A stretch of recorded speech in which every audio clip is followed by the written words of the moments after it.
So I'm standing here in what's going to be our kitchen. And just here, we're going to have an island in the kitchen, which is going to have the hob. And so because we're having the hob there, we need to have it vented. We don't want a duct going up to the ceiling, so we're having it vented through the floor. That means we need a duct which goes along the floor to the outside world to vent the air out.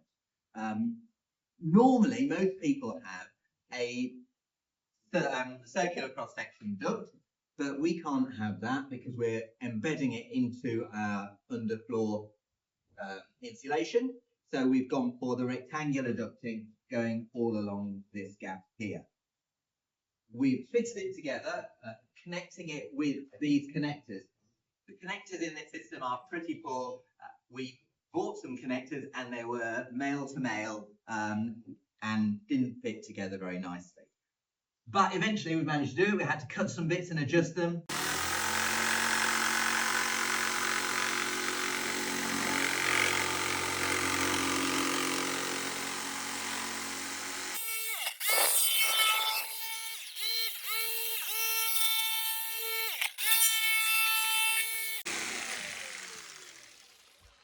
We've put a circular bit of ducting here to go up through the screed, which is coming next, into our cabinet.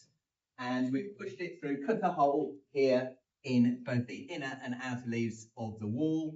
And we're sealing that up. And we're ready to go. We don't want air to come back in from outside and blow cold air into the kitchen. So just here, this is a non-return valve, so that the air can only blow that way. Make sure you get the arrow pointing the correct way. We chose this particular ducting because the recommendation is to get best airflow with least resistance. You want the equivalent of a 150mm circular cross-section of ducting. And the equivalent of that in rectangular cross-section is 220mm wide by 90 deep. So that is what we put in. What you can get is when you put the screed on top and the screed expands and contracts, it can squeeze and crush ducting that you have through underneath and inside it. Because ours is underneath rather than inside, we may be a little less vulnerable, but nonetheless, we've got this tape. This tape is a bit like bubble wrap, so it's got bubbles of air in it and so it can be squished. So we'll place this all along the top and then we won't have a problem with the expansion and contraction of the screed because that change in dimensions will be absorbed by the tape.